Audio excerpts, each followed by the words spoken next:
tell us about this one. Yeah, What do we have there? That's, Looks like a children's book. yeah, that was the idea, but it's not a children's story. But I had 3 KillSmith albums. That's my Neal Smith solo project. And Sexual Savior was the first one, KillSmith 2 was the second one, and KillSmith and the Green Fire Empire was the third in the series. And that's the that was released a couple of years ago, 2017. And it's a story, it's a complete concept, and I call it The Last Rock Opera. And it was a group of songs that I've had over the years, and just like every songwriter, there's always a lot of songs that just, you know, kind of you've got in your mind, or you've recorded some versions of it, but they all started to come together when I had this concept, and I just had to tweak the lyrics a little bit, and KillSmith, which is the name of the project, became actually a man's name, and he's in love with a childhood sweetheart named was Noel, and they live in a perfect world called Blue Soul Land, and that's the name of the country, and it's, you know, very reminiscent of Finland. It's like it's very, people take care of the land takes care of them, and so there's a story with it, but then there's a deadly drug that becomes available, and it's called green fire, and it's there's 2 countries, the North Country and the South Country, one below the equator, one above the equator, and this little boy, his name's Diablo, as a child, he grows up to be the biggest drug lord in the world, and the thing about green fire, it's an ancient recipe for a sacrificial drug that was used thousands of years ago, and it put somebody into like a zombie-like trance, but also in the trance you could move forward in time and possibly see your own death.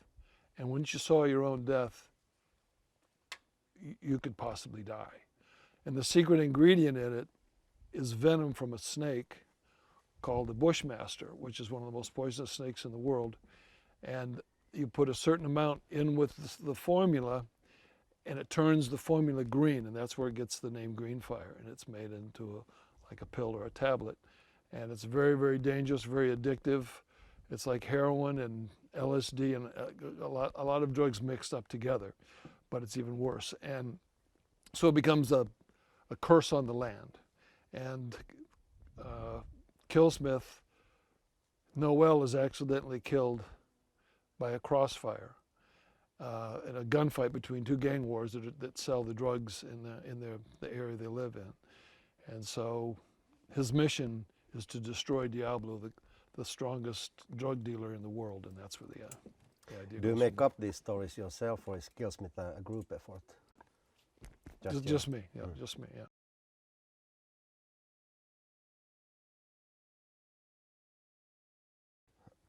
After the Alice Cooper band, you did the $1 Billion Babies, right, a Battle Axe album. Yep.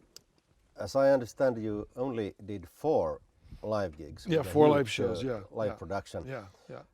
Which continued the theatrical vision of the Alice Cooper show, but with like sports. Kind of it was a very, very different spin on it. Yes. Yeah. When the band took the year off and we all did solo albums, Alice did Welcome to My Nightmare, Michael did In My Own Way, and I did my Platinum God album.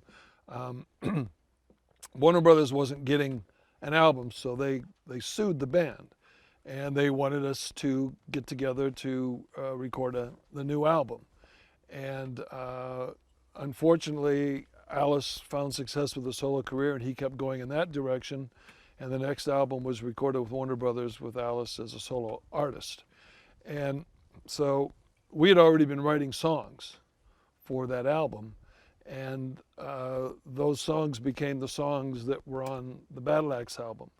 And of course, if we would have done an Alice Cooper album, Alice rewrites the lyrics to all the songs we write pretty much anyway, for the most part. So that's his part of the, of his job and what he does. But so Alice took the name of the band.